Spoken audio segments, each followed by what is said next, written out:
Hello दोस्तों, आपका स्वागत है मैथ्स बाय एस के पटेल यूट्यूब चैनल पर। मैं आपको भी ये कॉम्प्लेक्स एनालिसिस की यूनिट नंबर सेकंड करा रहा था ना। 3 लेक्चर में डाल चुका हूँ। फोर्थ लेक्चर में देखिए पिछले लेक्चर आप कंप्लीट कर लेना, साथ साथ नोट्स बनाते चलना भैया ना। अभी से नोट्स बना लेंगे तो सेमिस्टर टाइम पे सिर्फ आपको एक बार देखने की ज़रूरत होगी, बस और कुछ नहीं। तो आप मेहनत कर लीजिए, फिर बाद में आपको इतनी मेहनत नहीं करनी होगी। वहाँ से आगे के टॉपिक देखिए। नेक्स्ट टॉपिक है, यदि u माइनस बी तथा u प्लस बी दिया हो तब एफ जेड किस तरह ज्ञात करते हैं। इससे पहले लेक्चर में मैंने एक फॉर्म के बारे में बताया था, उस पर बेस एक क्वेश्चन भी कराया था, है ना। जब u और v दिया हो, सूत्र भी लिखाए थे, याद हो तो आपको। वो सूत्र इस लेक्चर में भी आपको काम में आएंगे। तो देखिए, इस टाइप का क्वेश्चन किस तरह से करना है समझिए। यदि एफ, देखिए क्वेश्चन को रिवाइज कीजिए। यदि एफ जेड बराबर u plus iota b, z बराबर एक्स प्लस आयोटा बी का एक विश्लेषित फलन है और यू माइनस बी आपको दे रखा है, तो एफ जेड को जेड के पदों में आपको क्या करना है, फाइंड करना है। तो देखिए किस तरह से आपको सॉल्यूशन करना है। पीछे का आपको सारा क्लियर होना चाहिए भाई, है ना। जो पढ़ाया है पीछे से साथ साथ रिवाइज करते चलना। आपको एफ जेड बराबर दे रखा है u प्लस में आयोटा बी। एफ जेड बराबर क्या दे रखा है, u प्लस में आयोटा बी। आपको एफ जेड को जेड के पदों में ज्ञात करना है ना। इसको आप इक्वेशन नंबर फर्स्ट मान लेना। अब यदि मैं इसमें बहुत साइड आयोटा से गुना कर दूं, देखिए क्योंकि हम u और v की टर्म में नहीं कर रहे, u माइनस बी तथा u प्लस बी निकालना है। तो इस टाइप के क्वेश्चन को किस तरह करना है, फर्स्ट क्वेश्चन समझ लेंगे ना भैया, तो बाकी के जितने भी 2-3 एग्जाम्पल और क्वेश्चन है उन सबको आप आसानी से कर सकते हैं, कोई सा भी क्वेश्चन आ जाए। तो समझने की कोशिश कीजिए, सेम प्रोसेस रहेगा इस टाइप के सभी क्वेश्चन में। फिर बाद में कुछ नहीं, आपको सूत्र लगाना है और उसका अवकलन करना है। एफ जेड बराबर आयोटा यू माइनस बी हो जाएगा, क्योंकि आयोटा स्क्वायर का मान क्या होता है, -1 होता है। इसको आप इक्वेशन नंबर सेकंड मान लेना। कौन सी इक्वेशन मान लेंगे, इक्वेशन नंबर सेकंड। आप वीडियो को भाई स्पीड तेज करके दे सकते हैं ना, क्योंकि मैं तो बहुत आराम से आपको समझाता हूँ, तो आप और स्पीड अच्छी कर सकते हैं। इक्वेशन नंबर फर्स्ट और सेकंड को देखिए भाई, ऐड कीजिए इक्वेशन फर्स्ट और सेकंड को, क्योंकि हमें कैप किसका मान चाहिए, स्मॉल एफ जेड का, तो इसको आप कैपिटल एफ जेड बनाएंगे। एफ जेड प्लस में आयोटा एफ जेड इक्वल में यू प्लस में आयोटा वी प्लस में आयोटा यू माइनस वी। यहाँ से एफ जेड कॉमन आ जाएगा, तो बन जाएगा 1 प्लस में आयोटा बराबर में, इसको इस तरह लिख दो, यदि u माइनस वी प्लस में आयोटा u प्लस में v, इस तरह लिख सकते हैं ना। इसको यदि मैं पूरे को एफ जेड अज्यूम कर लूँ, क्योंकि हम कैपिटल मान लें, क्योंकि यू और इसकी टर्म में दे रखा है हमें, यू माइनस वी के रूप में दे रखा है, जबकि हमें, और यदि मैं इसको यू मान लूँ और इसको वी मान लूँ, तब देखिए यू प्लस में आयोटा वी, एफ जेड बराबर यू प्लस में आयोटा वी। अब हम किससे कर सकते हैं, मैंने इससे पहले एक थ्योरम बताई थी मिल्स थॉमसन के ना, थॉमसन वगैरह, 4-5 दिन हो गए ये वीडियो बनाए है ना, तो आप रिवाइज करे करो पीछे का, तभी आप आगे क्वेश्चन सॉल्व कर पाओगे। उसमें मैंने आपको सूत्र बताए थे, जब u दिया हो तो कौन सा सूत्र लगाते हैं, एफ जेड ज्ञात करने के लिए integration high Z comma zero minus iota psi z comma zero, ये सूत्र बताया था ना।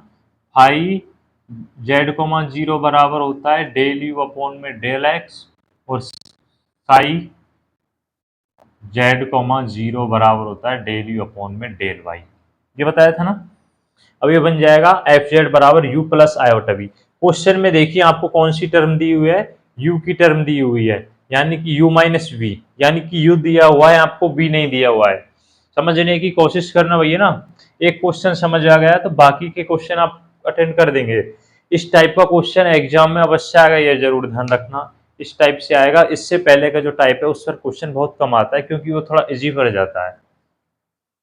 एफ जेड बराबर यू प्लस में आयोटा वी। देखिए यहाँ से उस सूत्र को लगाइए। उस सूत्र के लिए आपको सबसे पहले डेल में यू के इक्वल में लिख देता हूँ, है ना। यू बराबर आपको क्या दे रखा है, यानी कि यू यू माइनस बी, इस तरह लिख सकते हैं ना। इसको आपने यू मानकर चले थे, किसके इक्वल है, ये आपको क्या मान दे रखा है, ई की पावर में एक्स कॉस वाई माइनस में sine y, cos y minus में साइन वाई। अब आप इसका अवकलन कीजिए, डेल यू अपॉन में डेल एक्स, दिख तो रहा होगा शायद, है ना, दिख रहा है, यहाँ तक तो आ जाएगा, डेल यू अपॉन में डेल एक्स। अवकलन कीजिए, अवकलन करेंगे तो देखिए इसका करना है, ई की पावर एक्स को छोड़िए, एक्स के सापेक्ष कर रहे हैं ना, सॉरी मैं स्टार्टिंग में इसको भी मान लेता हूँ, इसको भी मान लेता हूँ, इसका कर रहा हूँ। ई की पावर एक्स का करेंगे तो ई की पावर एक्स आ जाएगा कोस बाई माइनस साइन वाई, ऐसे कैसे आ जाएगा, है ना। अब देखिए ये छोड़ दिया, अब इसका कीजिए, यानी कि ई की पावर एक्स को छोड़ देंगे, तब आप cos y का करेंगे, एक्स के सापेक्ष जीरो आ जाएगा, यानी कि पूरी टर्म क्या बन जाएगी, जीरो बन जाएगी। तो यही आना जाएगा, निकाल चुके हैं। अब देखिए इसको आप किसके इक्वल कर सकते हैं, फाई एक्स कोमा वाई के इक्वल कर सकते हैं ना। किसके इक्वल रख सकते हैं, फाई एक्स कोमा वाई के। अब यहां से आप इसमें फाई जेड कोमा जीरो का मान निकालिए, यानी कि x की जगह आपको z पुट करना है और y की जगह आपको क्या रखना है, जीरो रखना है। तो e की पावर z cos जीरो का मान 1 आ जाएगा, माइनस जीरो हो जाएगा, साइन जीरो क्या हो जाएगा, जीरो हो जाएगा। तो यहाँ से e की पावर z आ जाएगा, यानी कि आप डेल यू अपॉन में डेल x का मान निकाल चुके हैं। अब आपको किसका मान निकालना है, del you upon del y का मान निकालना है। वो देखिए किस तरह निकालना है, डेल यू अपॉन में डेल y। इसी तरह आप क्या कीजिए, y के सापेक्ष क्या कीजिए, अवकलन कीजिए। जब आप e की पावर x का करेंगे तो शून्य हो जाएगा, ये तो पूरी टर्म क्या हो जाएगी, जीरो हो जाएगी। तो माइनस चिन्ह आ जाएगा, क्या आ जाएगा, माइनस चिन्ह आ जाएगा। जब आप e की पावर x को छोड़ देंगे, किसको छोड़ देंगे, e की पावर x को छोड़ देंगे। समझ रहे हैं ना, अवकलन तो बहुत आसान है भाई। भीतर कीजिए इसका cos y का minus sine Y,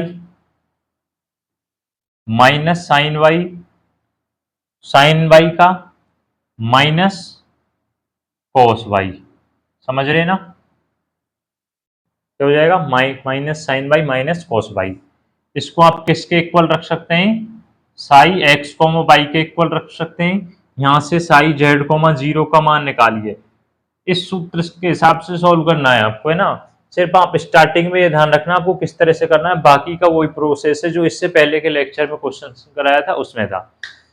Z comma zero, यहाँ से इसको अप्लाई कीजिए, माइनस ई की पावर जेड, साइन जीरो का मान क्या हो जाएगा, जीरो, कोस जीरो का मान माइनस वन।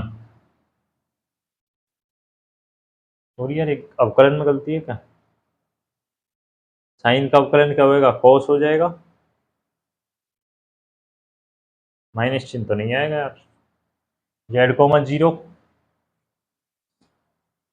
किसके सापेक्ष किया था, वाई के सापेक्ष किया था, ई की पावर एक्स, ओ ना, माइनस ई की पावर एक्स का जीरो,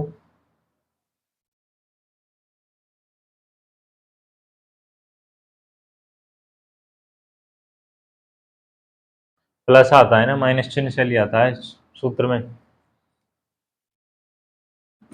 वो तो u अपॉन v में आता है। तो यहाँ से क्या आ जाएगा, माइनस ई की पावर जेड, क्या आ जाएगा, माइनस ई की पावर जेड। समझ रहे हैं ना, अवकलन के सूत्र तो याद होंगे सबको, फाइव जेड को जीरो बराबर क्या आ जाएगा, माइनस ई की पावर जेड। अब आप इन मानों को उसमें रखिए, एफ जेड बराबर integration five Z common zero का मान क्या निकाला है आपने, ई की power Z minus, minus minus plus हो जाएगा, देखिए माइनस और एक माइनस उस सूत्र में पहले से है, प्लस आयोटा ई की power Z d z plus में सी। यहां से आप देखिए क्या कॉमन नजर आ रहा है आपको, इस तरह लिख सकता हूं उनमें, समझिए ई की power Z d Z one plus में आयोटा, समझ रहे हैं ना। मैं यहां से ई की पावर जेड कॉमन लूंगा, तो क्या बन जाएगा 1 प्लस में आयोटा, जिसको जो कि क्या है अचर है उसको बाहर ले लेंगे, ई की पावर जेड का इंटीग्रेशन हो जाएगा प्लस में सी। इंटीग्रेशन कीजिए, इसको एफ जेड के इक्वल रखते जाना, 1 प्लस में आयोटा ई की पावर जेड प्लस में सी, किसके इक्वल है, एफ जेड के इक्वल है।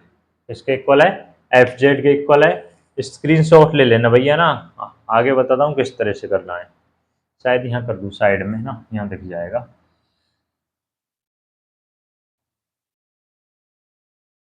एफ जेड को देखिए, अब हम क्या लिख सकते हैं,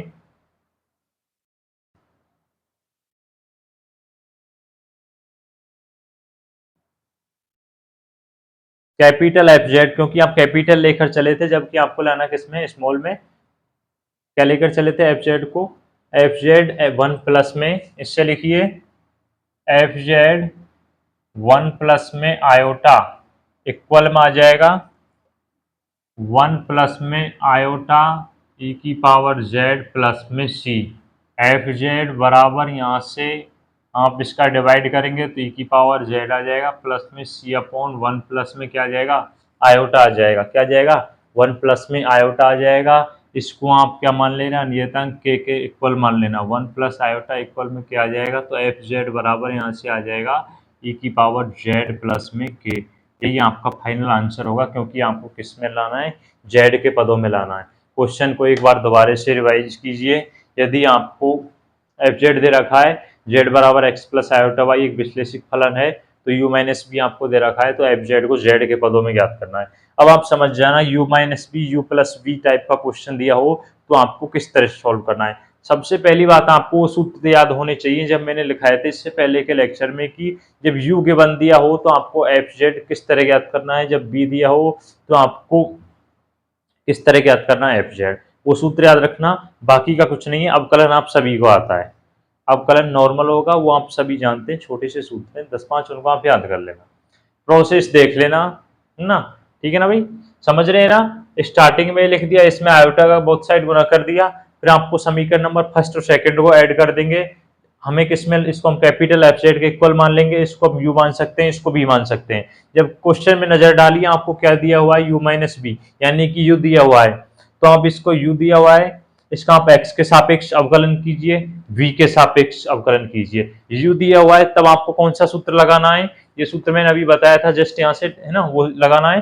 बी दिया होता तो एक सूत्र मैंने आपको बताया, वो याद होना चाहिए आपको, दोनों सूत्र है ना। तो आप इस तरह से सॉल्व कर सकते हैं। नेक्स्ट क्वेश्चन और कराऊंगा इसी टाइप का, देखिए।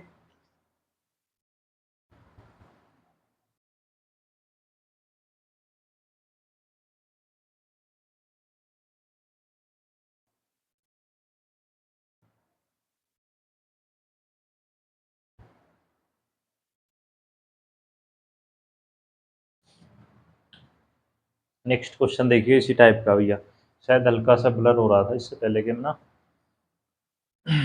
पढ़िए, वही सेम प्रोसेस है। ट्राई करा करो भैया ना, मैं क्वेश्चन करा दूँ एक उस टाइप का, उसके बाद जब दूसरा क्वेश्चन लिखाऊं तो आप सॉल्यूशन देखने से पहले एक बार खुद ट्राई किया करो, प्रैक्टिस अच्छी होती है इससे ना। और वो शायद मैंने अलजेब्रा के क्वेश्चन की बोल दी थी कि इससे पहले के पिछले लेक्चर में, तो भाई आप परेशान ना हो, मैसेज कर रहे थे अरशद भाई की वो क्वेश्चन डाल दे भाई, वो क्वेश्चन में कोई ऐसा तो नहीं आपको कराऊंगा नहीं, मैथ के क्वेश्चन और ना कराऊं, टर्म टेस्ट केस हो ही नहीं सकता। तो वो क्वेश्चन, दो क्वेश्चन है, मेरे को पता है, मैं करा दूंगा, क्यों टेंशन ले रहे हो। पहले कॉम्प्लेक्स ऐसे तो कराऊंगा नहीं, पहले आपको अलजेब्रा की कंप्लीट यूनिट पढ़ाऊंगा, सेकंड है ना, सेकंड यूनिट से दो क्वेश्चन आएंगे। पहले अलजेब्रा की सेकंड यूनिट कंप्लीट पढ़ाऊंगा, क्योंकि कॉन्सेप्ट में सिखाना चाहता हूँ आपको भी, है ना। तब आप पढ़ लेंगे अच्छे से, तब आपको समझ नहीं आएगा, तब आपको दिक्कत नहीं आएगी समझने में, सॉरी, है ना। जब आपको आसानी से समझ आ जाएगा, उनकी मैं अलग वीडियो बनाकर डाल दूंगा, टर्म टेस्ट की तीनों सब्जेक्ट की, मैथ के जो भी तीनों सब्जेक्ट हैं, कॉम्प्लेक्स, अलजेब्रा, डायनेमिक, सबकी अलग अलग दोबारा से वीडियो बना दूंगा स्पेशल टर्म टेस्ट के लिए। सेमेस्टर में आप सभी इनको देख लेना, है ना। तो भैया कंफ्यूज ना हो, है ना। मैं वो क्वेश्चन डालूंगा भैया, ऐसे नहीं कि वो मैं स्वयं करके तुमको नहीं बताऊंगा, ऐसा नहीं होगा, ठीक है। देखिए, तो आप समझा करो यार, है ना। आप मैं आपको क्वेश्चन डाल दूंगा, आप रट्टा मारोगे, उससे क्या फायदा। जब मैं आपको 15-20 मिनट में वो काम करवा दूंगा, आपके दिमाग में एक बार में सेट हो जाएंगे, वो बेटर है ना। उससे बढ़िया आप लिख लिख कर दोगे, रटोगे अभी से, तो क्या फायदा हो रहा है उस चीज़ से। टाइम है अभी टर्म टेस्ट में 15 दिन का, तो आप पढ़िए 15-20 दिन का। यदि एफ जेड बराबर u plus iota V Z का विश्लेषिक फलन है तथा यू माइनस वी का निम्न मान हो, तो एफ जेड को जेड के पदों में ज्ञात करो, है ना। यू माइनस वी आपको दे रखा है, सेम क्वेश्चन है भैया ना। देखिए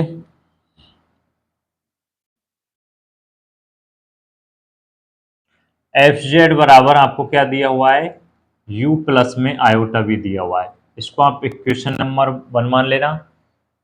क्या करना है, वही same process, both side F Z. तब करना है जब आपको u माइनस वी तथा u प्लस वी के रूप में दिया हुआ हो। ये आपको क्वेश्चन में डायरेक्टली दिख जाएगा, बराबर में आयोटा u माइनस वी। इसको आप इक्वेशन नंबर सेकंड मान लेना। समीकरण नंबर फर्स्ट व सेकंड को आप ऐड कीजिए, तो क्या आ जाएगा, एफ जेड बरा एफ जेड 1 प्लस में आयोटा बराबर में डायरेक्ट लिख दूं u माइनस वी प्लस में आयोटा u प्लस में v, शायद यही बनेगा, है ना। u प्लस में v। इसको हम क्या मान सकते हैं, एफ जेड मान सकते हैं। इसको हम u मान सकते हैं, कैपिटल U है ना। इसको हम b मान सकते हैं। तो किस तरह लिख सकते हैं, एफ जेड बराबर u प्लस में आयोटा v। क्वेश्चन में आपको किसका मान दिया हुआ है, u माइनस वी या u प्लस वी। ये तो आपको दिया हुआ ही होगा, है ना। लेकिन इससे पहचान कीजिए कि u माइनस वी या किसका मान दिया हुआ है, u का। किसका दिया हुआ है, u का। अगर यहीं इसी क्वेश्चन में इस तरह होता, तब आपको दिया होता v का मान, तब आपको कौन सा सूत्र लगाना होता, v वाला सूत्र लगाना होता। सूत्र याद है ना। उसमें सिर्फ कुछ नहीं, जो फाइव की जगह जी आ जाएगा, माइनस चिन्ह की जगह क्या आ जाएगा, प्लस चिन्ह आ जाएगा। इतना सा डिफरेंस है, ध्यान रखना है ना। ये तो आप आसानी से पहचान सकते हैं कि u दिया है, v दिया हुआ है, क्योंकि क्वेश्चन इसी रूप में दिया आएगा। फिर आपको u और v की टर्म में बनाना है, तब सॉल्व करना है। u प्लस में आयोटा v, इस तरह लिख सकते हैं। यहाँ से u आपको, यानी कि u माइनस वी, ये क्वेश्चन में दिया हुआ है, किसके इक्वल है, e की power y minus cos X plus में साइन एक्स अपॉन में cos hyperbolic y minus cos x. फिर वही काम करना है आपको। सूत्र लिखो क्या दोबारा से, लिख देता हूँ भैया, आपको हेल्प हो जाएगी, मैं डिलीट कर दूंगा बाद में। एफ जेड बराबर integration phi z comma zero minus iota psi z comma zero d z plus में सी, ये सूत्र होता है ना। तो आपको स्टार्टिंग में फाई का मान निकालना है, तो उसके लिए आप del you upon del X निकालिए, del you upon del X. उससे पहले आप एक सूत्र देख लेना,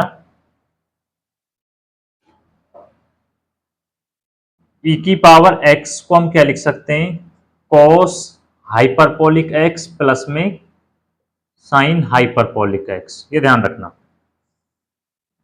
e की पावर x को हम क्या लिख सकते हैं, cos हाइपरबोलिक x प्लस में साइन हाइपरबोलिक x। अब देखिए, अभी यहां से आप u के मान को निकाल लीजिए एक बार स्पष्ट करके, तब अवकलन करना।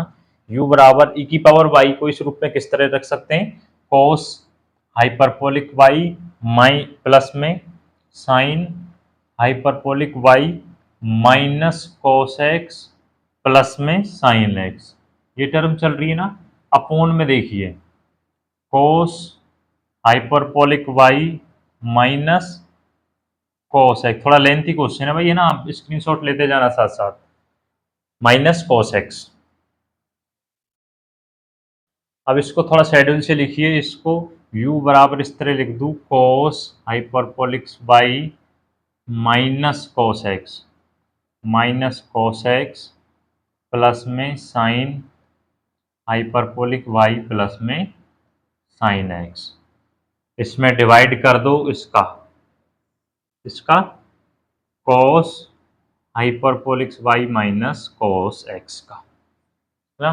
तो u को आप किस तरह लिख सकते हैं, u बराबर लिख सकते हैं 1 प्लस में साइन हाइपरबोलिक वाई प्लस में साइन एक्स अपॉन में कॉस हाइपरबोलिक वाई माइनस में कॉस एक्स। इस तरह आप क्या लिख सकते हैं। अब आपको क्या करना है, इसका अवकलन करना है। डेल यू अपॉन में डेल एक्स बराबर कीजिए 1 का करेंगे एक्स के सापेक्ष, क्या हो जाएगा, 0 हो जाएगा। कांस्टेंट का अवकलन क्या होता है, 0 होता है। समाकलन क्या होता है, एक्स आ जाएगा। 1 का करेंगे तो क्या आ जाएगा, एक्स आ जाएगा। देखिए अवकलन कीजिए u अपॉन वी से, cos hyperbolic y minus cos x का क्या स्क्वायर हो जाएगा, क्या हो जाएगा, स्क्वायर हो जाएगा। तो ये टर्म तो सेम आ जाएगी v, यानी कि cos hyperbolic y minus cos x, है ना, जगह की वजह से थोड़ा। अब देखिए, अब कीजिए x के सापेक्ष कर रहे हैं तो y की टर्म तो क्या हो जाएगी, शून्य हो जाएगी। साइन x का क्या हो जाएगा, cos x हो जाएगा। साइन x का क्या हो जाएगा भैया, cos x हो जाएगा, माइनस चिन्ह आ जाएगा। अब आपको इस टर्म का करना है, यानी कि इस टर्म को छोड़ना है। तो sine hyperbolic y sine x, कुछ नहीं भाई, सिर्फ अवकलन का खेल है, बाकी का स्टार्टिंग का प्रोसेस आपको आना चाहिए। साइन एक्स इसमें कीजिए, अब cos y का x के सापेक्ष हो जाएगा, cos x का sin x हो जाएगा। माइनस चिन्ह पहले से ही है और माइनस आ जाएगा तो माइनस माइनस प्लस हो जाएगा, sin x, sin x हो जाएगा। आगे सॉल्व कीजिए, कुछ कट रहा है तो काट लीजिए। ऐसा का नाम डायरेक्ट अप्लाई कीजिए, इसमें से स्क्रीनशॉट लीजिए भाई, तब पार पड़ेगी ना। स्क्रीनशॉट लीजिए, क्योंकि थोड़ा ये क्वेश्चन लेंथ ही है। अच्छा क्वेश्चन है भाई, है ना, इंपॉर्टेंट लगा लेना सेमेस्टर के लिए। ये क्वेश्चन आया हुआ है, 3.5 नंबर लायक क्वेश्चन है भाई। वैसे आप कॉन्सेप्ट सीखो, मेरे हिसाब से क्वेश्चन इस टाइप का कोई सा भी आ जाए, रहना नहीं चाहिए। अब आप फाइव जेड कोमा 0 अप्लाई कीजिए, इसको आप फाइव एक्स कोमा वाई के इक्वल लिख लेना, है ना। यानी कि y की जगह 0, x की जगह z रखना है। तो इसमें देखिए 1 हो जाएगा ना, कैसे होगा 1, cos 0 का मान क्या होता है, 1 होता है, माइनस cos z इंटू में cos z minus sine y, minus चिन्ह पहले से साइन y 0 प्लस में साइन x, यानी कि sine z minus sine square z। समझ रहे हैं ना किस तरह किया है, minus sine square z 1 minus cos z का स्क्वायर 0 एक्स जेड। सॉल्व कीजिए, cos z minus cos square z minus sine square में जेड अपॉन में 1 माइनस कोस जेड का स्क्वायर। यहाँ से आप इसको किस तरह लिख सकते हैं, कोस जेड माइनस 1 लिख दूँ ना, 1 लिख दूँ डायरेक्ट, एक स्टेप और कम कर देता हूँ यार, इतना तो आप समझ जाया करो। कैसे होगा 1, sine square theta plus cos square theta बराबर क्या होता है, 1 होता है। अब यहाँ से आप माइनस चिन्ह कॉमन ले लीजिए, 1 माइनस कोस जेड हो जाएगा, अपॉन में 1 माइनस कोस जेड हो जाएगा स्क्वायर, इससे कैंसिल हो जाएगा। यानी कि del you upon del x का मान क्या है भाई, यानी कि 5z, 0 या जेड रखना उसकी जगह, 5z, 0 का मान आया है 1/-1 माइनस में cos z, ये मान आया है। याद रखना, स्क्रीनशॉट लीजिए, क्योंकि अभी आपको एक टर्म में और निकालना है, किसमें, v में, और अवकलन करना है।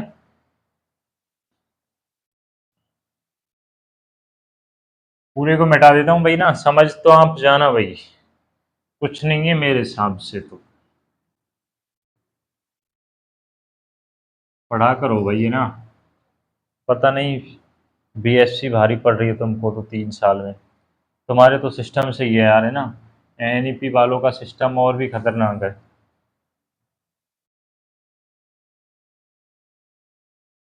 सिलेबस उनका कम है, अपन से ये कह सकते हैं ना, लेकिन भैया उनके टर्म टेस्ट के अंक ऐड नहीं होते, स्पेशल 80 में से 32 अंक लाने होते हैं, तो मेरे हिसाब से कठिन काम हो जाता है जब आप पढ़ेंगे नहीं, जब ना। अब तो आप कुछ भी एक में एग्जाम में पढ़ लेते हैं, आपका काम आसानी से हो जाता है, 70+ पे पहुंच जाते हैं।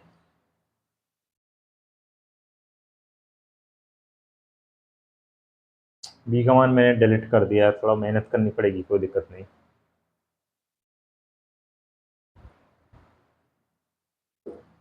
दोबारा से मान रखना होगा इसमें ना, del you upon del y, y के सापेक्ष कीजिए। वो इस तरह से बन रहा था शायद 1+ में, क्योंकि वो मैंने डिलीट कर दिया ना, इसको मैंने सॉल्व भी तो किया था। जब u का y के सापेक्ष करने हैं, तो 1+ में क्या बन रहा था,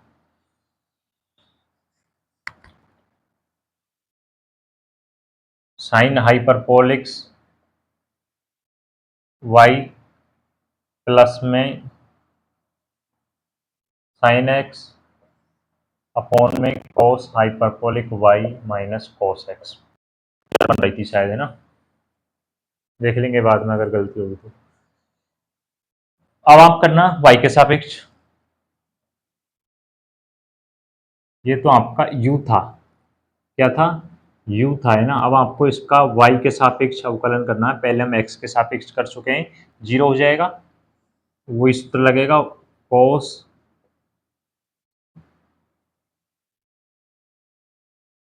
hyperbolic y minus cos x का स्क्वायर, स्क्वायर होगा u cos hyperbolic y minus में cos x।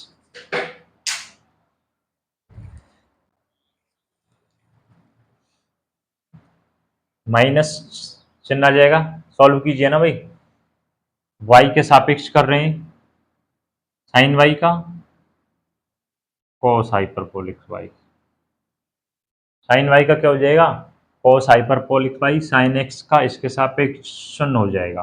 अब आ जाएगा माइनस चिन्ह, माइनस चिन्ह। अब देखिए, अब आप इस टर्म को छोड़ेंगे, साइन हाइपरबोलिक y प्लस में साइन x, साइन x इसका कीजिए, cos y का y के सापेक्ष क्या होगा, sine z minus sine z होगा, तो cos x का y के सापेक्ष शून्य हो जाएगा। अब आप डायरेक्ट अप्लाई करना, साई इसको आप किसके इक्वल रख सकते हैं, साई x कोमा वाई के इक्वल रख सकते हैं। यहाँ से साई z कोमा 0 का मान रखिए। इसमें देखिए, आपको x की जगह z रखना है, y की जगह शून्य रखना है, तो cos z हाइपरबोलिक्स को हटा दीजिए आप, h का cos z है ना, सूत्र से हट गया होगा शायद, cos z है ना, माइनस cos x का मान, सॉरी ये तो 0 आ जाएगा, 0 आ जाएगा तो 1 हो जाएगा, माइनस cos z 1 हो जाएगा ना। अब देखिए ये टर्म पूरी 0 होगी शायद, इधर की साइड की मान रखिए, ये जेड क्यों रख दिया मैंने, डायरेक्ट जेड रख दिया, इसको छोड़िए, साइन बाई का साइन एक्स,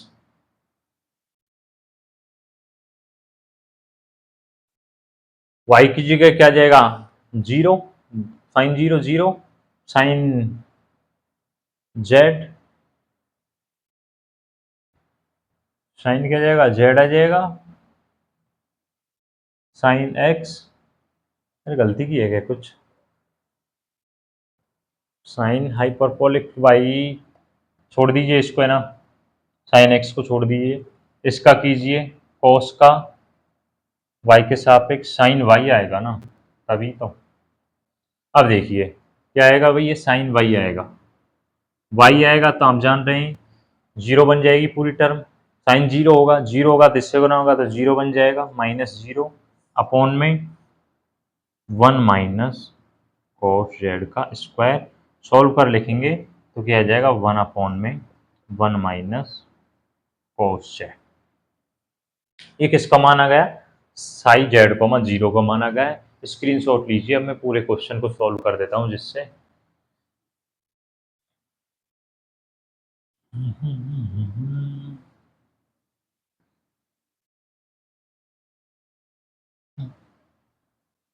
शायद एक दो लेक्चर में कंप्लीट हो जाए वही यूनिट, है ना। कॉम्प्लेक्स की यूनिट सेकंड थोड़ी लेंथी है, इसके बाद सारी यूनिट इजी है।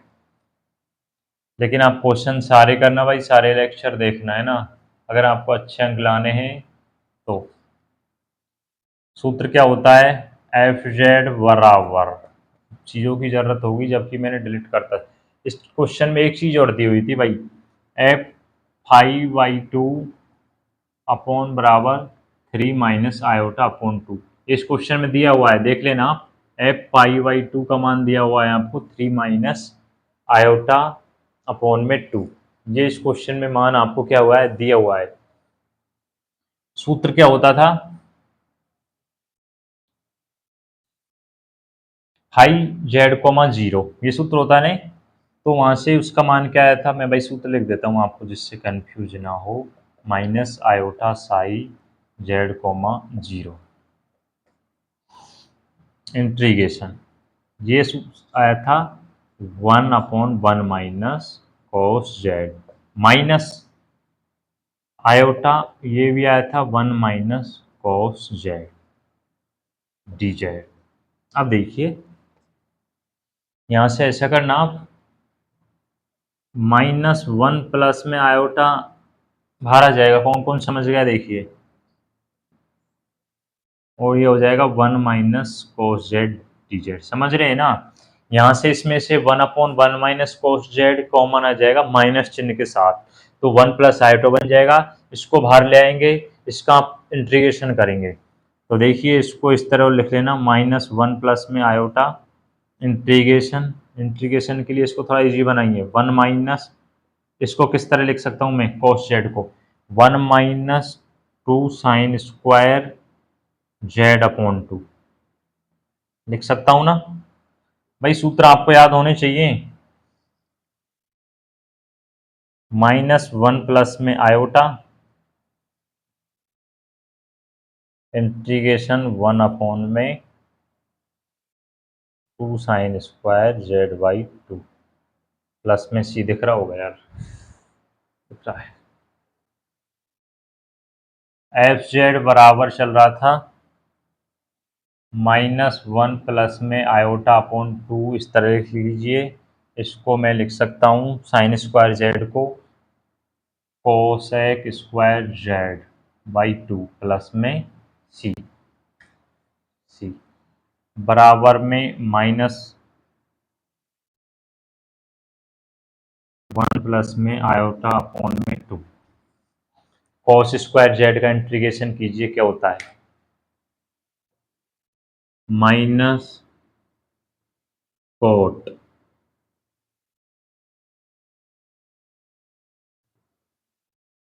कोट जेड बाई 2 होगा, और क्या हो जाएगा 1/2 हो जाएगा, क्या हो जाएगा 1/2 हो जाएगा, प्लस में सी आ जाएगा, 2 से 2 क्या हो जाएगा भाई, कैंसिल हो जाएगा, है ना, क्योंकि ऊपर जाएगा, यहाँ से कैसे भी कर लेना। एफ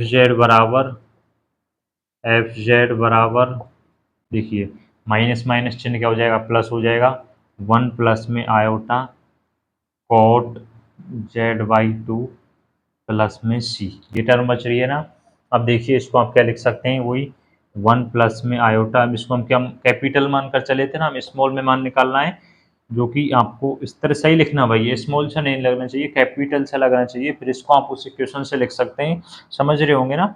एफ जेड बराबर 1 प्लस में आयोटा, भाई मैंने मिटा दिया है, आपके पास तो रजिस्टर में नोट होगा, आप स्क्रीनशॉट ले सकते हैं, तो समझ लेना उस हिसाब से। डिवाइड कीजिए, एफ जेड बराबर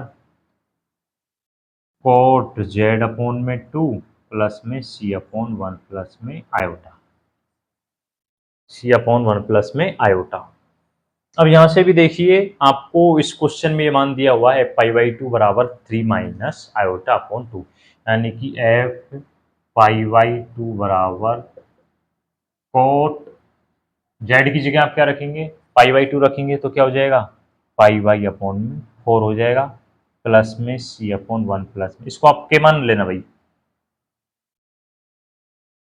इसको क्या मान लेना, के मान लेना, है ना, मान सकते हैं ना, के मान लेना।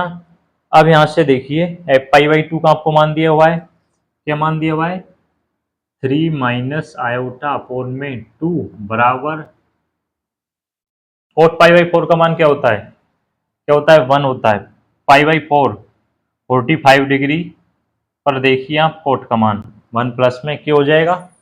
यहाँ से इसको सॉल्यूशन करना, 2 इधर माइनस चिन्ह आएगा, 2 माइनस यानी कि कर ही देता हूँ आप,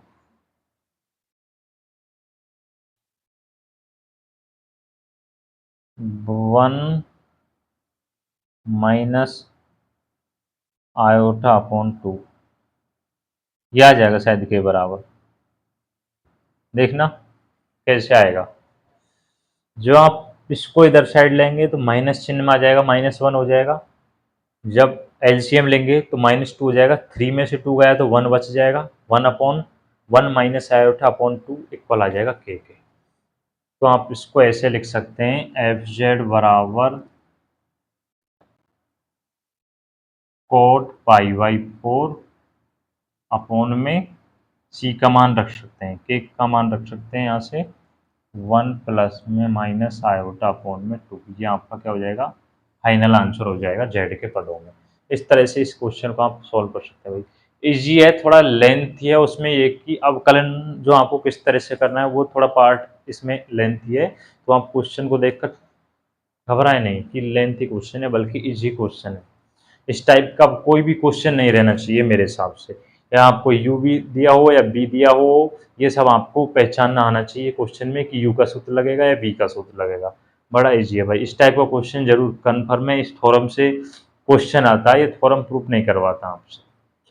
जो पिछले लेक्चर में मैंने थ्योरम बताई थी मिल्स थॉम्सन, उससे क्वेश्चन प्रूफ नहीं करवाता, क्वेश्चन पूछता है आपसे, क्वेश्चन इस टाइप का पूछता है जो मैंने 2 क्वेश्चन कराए हैं। अगर ज़्यादा इजी क्वेश्चन पूछेगा तो वो टाइप का पूछेगा जो इससे पहले के लेक्चर में कराया था, लेकिन ये क्वेश्चन आपको मिल जाएगा, है ना। अब देखिए नेक्स्ट एक क्वेश्चन और करा देता हूँ, इससे थोड़ा डिफरेंट है।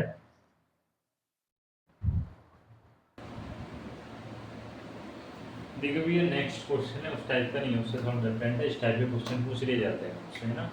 माना एफ जेड समापांक के क्षेत्र में अचर है जहाँ एफ जेड विश्लेषिक फलन है। क्वेश्चन में आपको दिया हुआ क्या है कि एफ जेड एक क्षेत्र में अचर है जहाँ एफ जेड एक विश्लेषिक फलन है, तो आपको प्रूव करना है कि एफ जेड अचर हो। थोड़ी सी वॉइस प्रॉब्लम आ सकती है इस क्वेश्चन के लिए, है ना। एफ जेड क्या हो, अचर हो, एफ जेड क्या हो, अचर, ये आपको प्रूव करना है। तो देखिए किस तरह से सोल्व करना है। आपको क्वेश्चन में दिया हुआ है कि एफ जेड का जो मापांक है वो कांस्टेंट है, यानी कि अचर है। कैसा है, अचर है, कांस्टेंट है, अचर है। जबकि एफ जेड एक विश्लेषिक फलन है, एफ जेड बराबर हम क्या लिख सकते हैं, यू प्लस में आयोटा बी, ये विश्लेषिक फलन होता है। ज़्यादा बेहतर लिखना चाहें तो आप इसको इस तरह लिख लेना, u की जगह हम इस तरह लिख सकते हैं, U X comma Y plus में iota B X comma Y, इस तरह लिख सकते हैं ना। अब यहाँ से आपको देखिए एफ जेड एक क्षेत्र में अचर हो जहाँ एफ जेड एक विश्लेषिक फलन है, एफ जेड अचर प्रूफ करना है। देखिए एफ जेड का मान किस पर डिपेंड कर रहा है, u और v पर, यानी कि u कांस्टेंट आएगा और v कांस्टेंट आएगा। यानी कि देखिए एफ जेड का मान किस पर निर्भर कर रहा है, u और v पर। जब u का मान नियत आएगा, अचर आएगा, और v का मान अचर आएगा, तो एफ जेड का मान भी क्या आएगा, अचर आएगा। तो आप समझ गए होंगे, आपको ये चीज ज्ञात करनी है कि u का मान भी अचर हो, v का मान भी अचर हो। यदि ये दो मान अचर हैं तो एफ जेड भी क्या होगा, अचर होगा, क्योंकि एफ जेड किस पर डिपेंड कर रहा है, u और v पर। जैसे आप u और v का मान चेंज करते जाएंगे तो f का मान भी क्या होता जाएगा, चेंज होता जाएगा। समझ रहे ना, क्वेश्चन समझ गए कि क्वेश्चन आपसे क्या पूछ रहा है कि आप जैसे u और v का मान चेंज करेंगे तो एफ जेड का मान भी क्या हो जाएगा, चेंज हो जाएगा। तो आपको सिद्ध ये करना है कि u और v का मान कांस्टेंट आ जाए, जिससे एफ जेड का मान भी क्या होगा, कांस्टेंट होगा। यही आपसे क्वेश्चन में पूछ रहा है। तो अगर कांस्टेंट वाली टर्म दे रखी हो तो आपको परिणाम किस तरह निकालते हो मैंने बताया इससे पिछले लेक्चर्स में। इसको किस तरह लिख सकते हैं, यू स्क्वायर प्लस में वी स्क्वायर इक्वल में सी, बोथ साइड स्क्वायर करके लिख देता हूँ, यू स्क्वायर प्लस में वी स्क्वायर बराबर में C square. Differential with respect to X, किसके सापेक्ष, एक्स के सापेक्ष अवकलन कीजिए, 2u डेल यू अपॉन में डेल एक्स प्लस में 2v डेल v अपॉन में डेल एक्स, कॉन्स्टेंट का अवकलन शून्य हो जाएगा। इक्वेशन नंबर फर्स्ट मान लेना। इसको इस तरह लिख सकते हैं, u डेल u अपॉन में डेल एक्स प्लस में, इसको फर्स्ट मान लीजिए ना, 2 का आप डिवाइड करके लिख दीजिए, v डेल v अपॉन में डेल एक्स इक्वल में 0। इक्वेशन नंबर फर्स्ट इस तरह लिख सकते हैं ना। अब देखिए डिफरेंशियल विद रेस्पेक्ट टू किसके सापेक्ष, तो y के सापेक्ष कर दूं मैं, किसके सापेक्ष कर दूं, y के सापेक्ष, तो 2u डेल u अपॉन में डेल y प्लस में 2v डेल v अपॉन में डेल y इक्वल में 0। इसमें 2 का डिवाइड करके लिखिए, डेल y प्लस में v डेल v अपॉन में डेल y इक्वल में 0। इक्वेशन नंबर सेकंड आ जाएगी। इक्वेशन नंबर कौन सी आ जाएगी, सेकंड आ जाएगी। अब देखिए यहाँ पर आप कोशी रीमान समीकरण को अप्लाई कर सकते हैं। सीआर इक्वेशन क्या होती है ये आपको याद होनी चाहिए। Del you upon del x बराबर होता है डेल वी अपॉन में डेल वाई, और डेल यू अपॉन में डेल वाई बराबर होता है डेल वी अपॉन में डेल एक्स के माइनस चिन्ह आ जाएगा, है ना। ये क्या होती है, सीआर इक्वेशन होती है। सेकंड लेक्चर में अच्छे से बताया मैंने इसको, सीआर प्रूफ भी करवाइए, ये आ जाती है भाई आपके फॉर्म, ये इम्पोर्टेंट है। सीआर इक्वेशन यहाँ से इसमें से अप्लाई कीजिए आप समीकरण नंबर 1 व 2, समीकरण नंबर 1 व 2 से अप्लाई करके लिखिए ना, u डेल यू अपॉन में डेल एक्स, इसको तो आप क्या लिख सकते हैं, v है ना, del v upon del x को देखिए हम क्या लिख सकते हैं, माइनस v चेंज पहले से ही है ना, डेल v u अपॉन में डेल y क्या लिख सकते हैं, डेल v अपॉन में डेल y लिख सकते हैं समीकरण नंबर 1 व 2 से। अब देखना, अब आप इस इक्वेशन को देखिए, इसको आप क्या लिख सकते हैं, डेल यू अपॉन में, इसमें भी फिर यू आएगा भाई,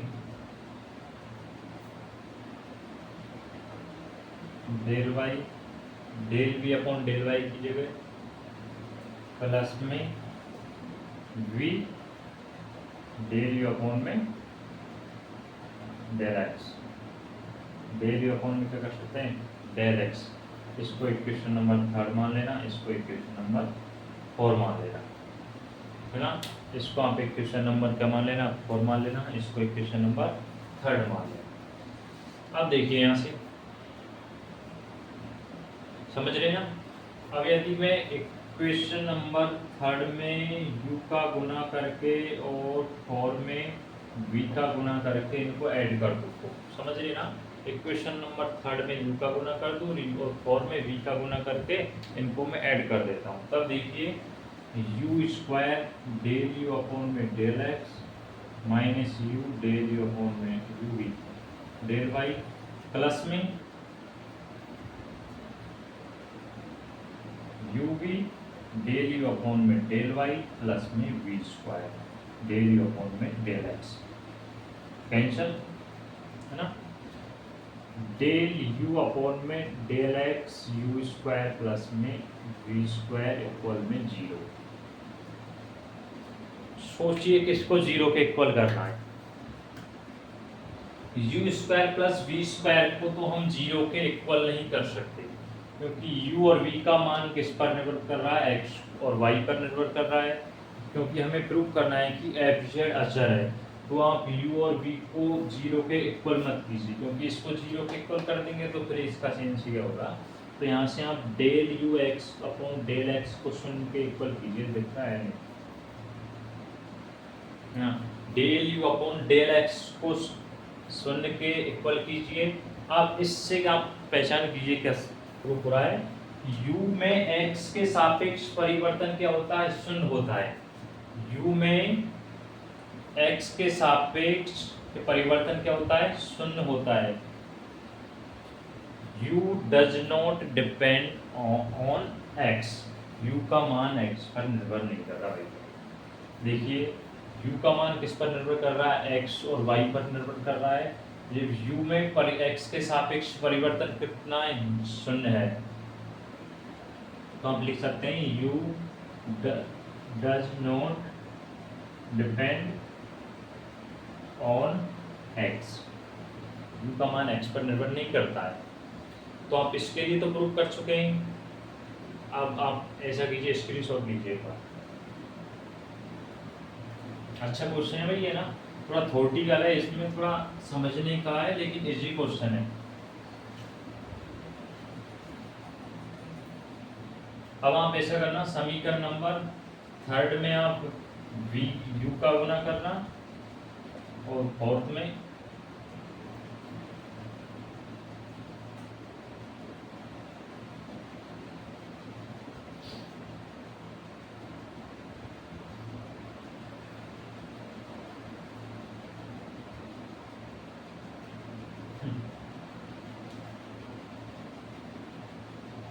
v का गुना करना, माइनस चिन्ह करना भाई।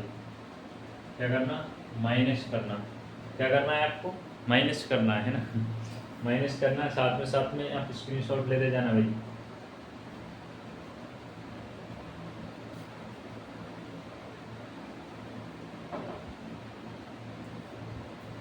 कीजिए, कर सकते हो ना आप, आगे कर सकते हो ना इस क्वेश्चन को। चलो मैं कर ही देता हूँ। समीकरण नंबर 3 देखिए, u square del you upon में डेल एक्स।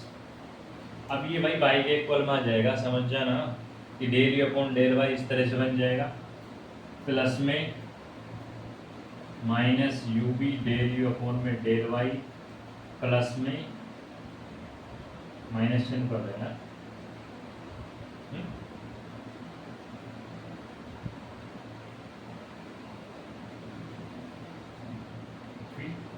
सही गुणा कीजिए।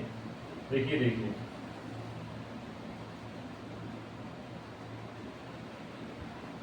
यू स्क्वायर डेल स्क्वायर, समीकरण नंबर 3 में कर रहा था ना, u माइनस इसमें v का करना और इसमें आप u का करना, ऐसा करके देख लेते हैं। तो u भी डेल यू अपॉन में डेल वाई, प्लस में we square del you upon में डेल एक्स। फिर तो यार x के इक्वल ही आएगा, फिर तो x के इक्वल ही आएगा। नहीं सही आ रहा है, सही आ रहा है ना। माइनस चिन्ह है ना इस क्वेश्चन में, minus v square del you upon del y, शायद पहले से ही कर रहे थे, माइनस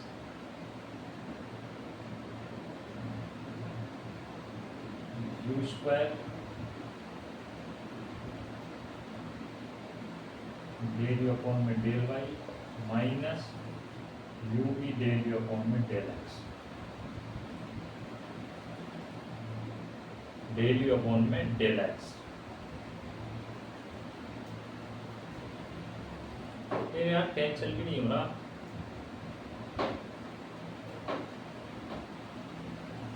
लिखा है ना, del upon del x, del x del upon del x. पहले मैं सही कर रहा था, टर्म आपकी ये बननी चाहिए ना, थोड़ा समझिए सोचिए। सॉरी भाई गलती हुई है ना। आप इसमें समीकरण नंबर 3 में u का गुना करना और इसमें आप v का गुना करना। जब तो एक बार इस तरह से ट्राई करके देख लेता हूँ, U square del you upon में del X, minus U V del you upon में डेल वाई, माइनस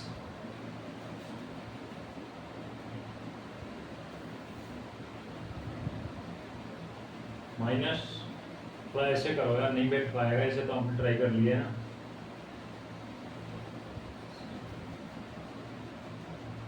समीकरण नंबर 4 में आप गुणा करो यू का, और माइनस करो समीकरण नंबर 3 में गुणा करके बी का। अब देखिए समीकरण नंबर 4 में करो u square del you upon में डेल वाई प्लस में u b del you upon में डेल एक्स, है ना, गुना करो माइनस यू बी, अब बैठ गया यहाँ साइड हो गया, प्लस में u square del you upon में डेल वाई, कैंसिल कर दो, u square del you upon में डेल वाई, कितना दिमाग लगा है कि यू स्क्वायर प्लस में यू स्क्वायर इक्वल में जीरो किसको इक्वल करना है, del you upon del y को इक्वल करना है, यानी कि